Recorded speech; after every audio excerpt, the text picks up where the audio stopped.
जय नारायण की नमस्कार। आप देख रहे हैं अष्टोदेव। मैं हूं डीडी शास्त्री। प्रिय दर्शकों, ग्रह एक अवधि के बाद राशि परिवर्तन करते हैं और जब भी ग्रह एक राशि से दूसरे राशि में प्रवेश करते हैं तो उस अवधि को कहा जाता है ट्रांजिशन, अर्थात राशि ग्रहों का राशि परिवर्तन। प्रिय दर्शकों, 16 सितंबर को सायंकालीन समय 19:43 में सूर्य ग्रह अपनी सिंह राशि की यात्रा पूरी करके अपने युवराज बुध की कन्या राशि में प्रवेश करेंगे और सूर्य ग्रह का कन्या राशि में प्रवेश करते ही बनेगा त्रिग्रही योग। क्योंकि वर्तमान अवधि में कन्या राशि में 29 अक्टूबर सन 2023 से केतु ग्रह गोचर कर रहे हैं और अभी 25 अगस्त को कन्या राशि में शुक्र ग्रह ने भी प्रवेश कर लिया था और अब 16 सितंबर को सूर्य नारायण भी कन्या राशि में प्रवेश करेंगे। इस त्रिग्रही योग का आपके जीवन पर पड़ेगा कैसा प्रभाव, इस अवधि में आपकी राशि पर इस त्रिग्रही योग का कैसा रहेगा प्रभाव, करूंगा इस एपिसोड में आपसे विवेचना। प्रिय दर्शकों, सूर्य आत्मा के कारक होते हैं, सूर्य ही पिता के कारक होते हैं, सूर्य ही मान सम्मान के कारक होते हैं और सूर्य ही वह ग्रह होता है जो आपके कॉन्फिडेंस के कारक भी होते हैं। इसलिए कहा जाता है बिना सूर्य के इस ब्रह्मांड के विषय में सोच भी नहीं सकते हैं, अर्थात बिना सूर्य के इस ब्रह्मांड की रचना नहीं हो सकती है। सूर्य ग्रह के कन्या राशि में प्रवेश करते ही एक और जहां बनेगा ग्रहण योग, तो वहीं इस अवधि में सूर्य ग्रह पर बृहस्पति की दृष्टि के कारण बनेगा नवपंचम राजयोग भी, क्योंकि देवगुरु बृहस्पति की सूर्य पर रहेगी पंचम दृष्टि और साथ ही साथ मंगल की भी चतुर्थ दृष्टि सूर्य पर रहेगी। तो यह गोचर का जो परिवर्तन होगा यह अद्भुत रहेगा। मेष से मीन राशि तक जो 12 राशियां होती हैं, प्रत्येक राशि वाले के लिए यह गोचर कुछ ना कुछ उन्नति लेकर आएगा, लेकिन यहां पर सूर्य ग्रह के ऊपर शनि की दृष्टि होने से षडाष्टक दोष भी बनता है, अर्थात इस अवधि में सतर्कता की भी परम आवश्यकता होगी। प्रिय दर्शकों, सूर्य ग्रह सोमवार 16 सितंबर से लेकर 17 अक्टूबर तक रहेंगे युवराज बुध की कन्या राशि में। अब आइए एक नजर डालते हैं कि किस ग्रह के किस राशि के ऊपर सूर्य ग्रह का इस राशि परिवर्तन का क्या प्रभाव रहेगा और इस अवधि में आपको अपनी राशि के अनुसार कौन सा उपाय करना चाहिए। सबसे पहले करते हैं बात मेष राशि वालों की। सूर्य ग्रह आपके लिए होते हैं पंचमेश के स्वामी और अब यह आपके छठे भाव में प्रवेश कर रहे हैं। छठा भाव होता रोग, ऋण, शत्रु का। छठे भाव में शुक्र, केतु और सूर्य की युति से आपके लिए बनता है शत्रुहंता योग, अर्थात शत्रुओं से मुक्ति प्राप्त होगी।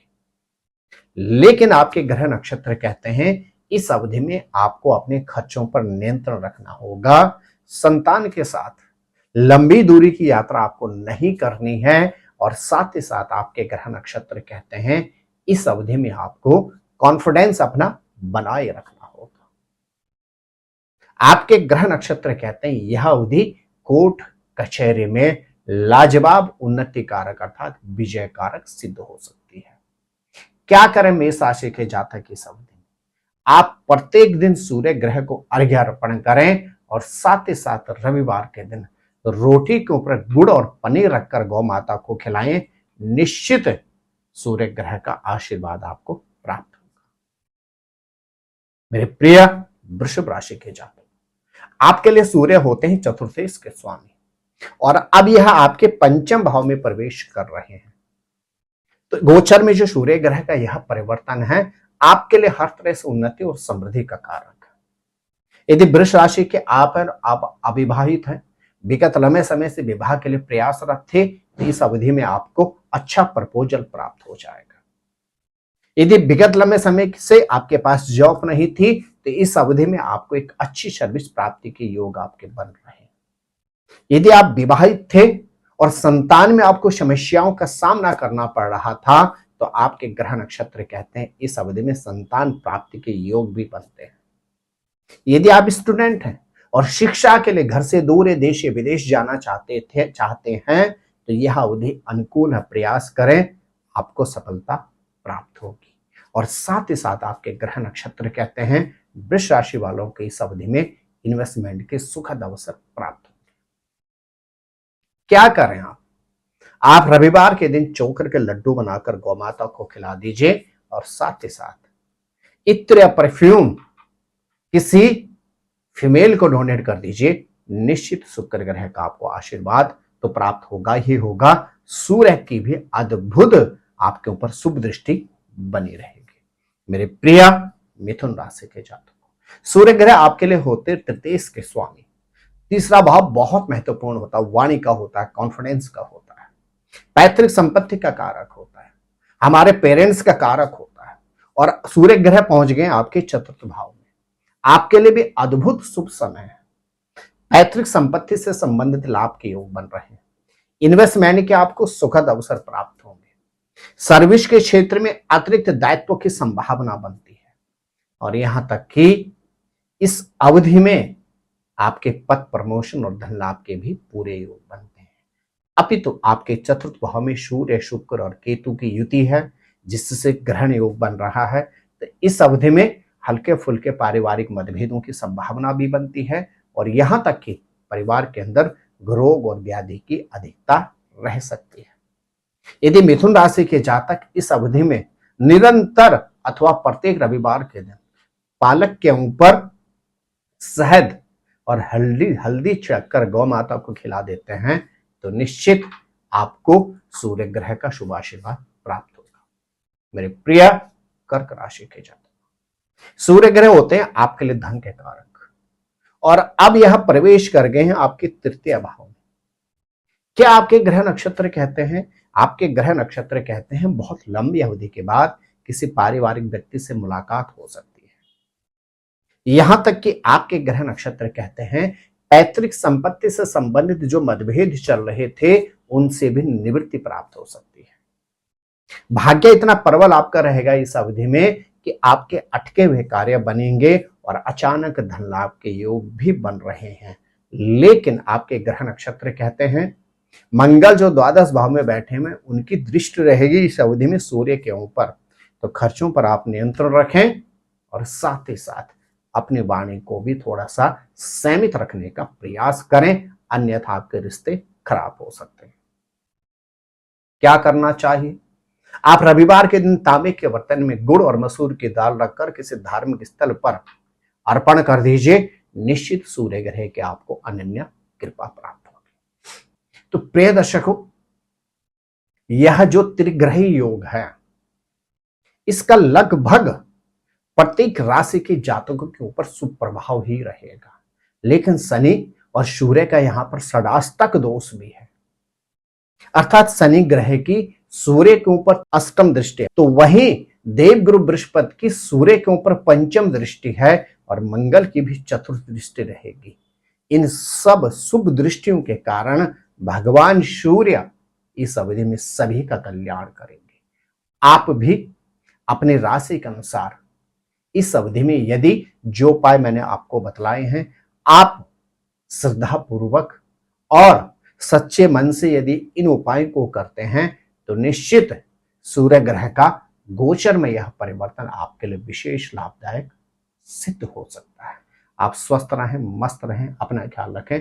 जय नारायण की नमस्कार। ज्योतिर्विद डीडी शास्त्री जी से ज्योतिष, अंक ज्योतिष, हस्तरेखा, वैदिक पद्धति से यज्ञ अनुष्ठान, राशि रत्न, रुद्राक्ष कवच तथा वास्तु निरीक्षण हेतु संपर्क करें।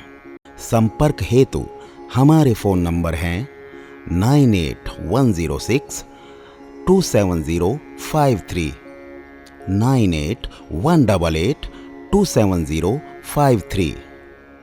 हमारी वेबसाइट है www.vedicjyotish.com। परामर्श शुल्क प्रदान कर संपर्क हेतु समय सुबह 10 बजे से शाम 6 बजे तक।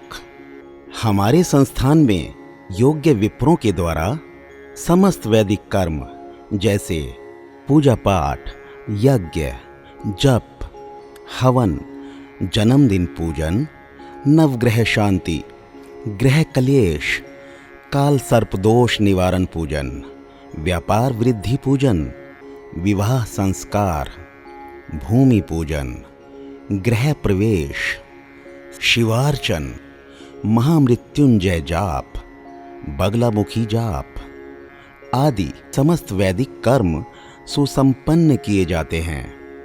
संपर्क हेतु हमारे फ़ोन नंबर हैं 9810627053, 9818827053। परामर्श शुल्क प्रदान कर संपर्क हेतु समय सुबह 10 बजे से शाम 6 बजे तक। हमारी आने वाली वीडियो को सबसे पहले देखने के लिए अष्टोदेव यूट्यूब चैनल को अभी सब्सक्राइब करें। आगे शेयर अवश्य करें ताकि और लोगों को भी वीडियो का लाभ मिल सके। धन्यवाद।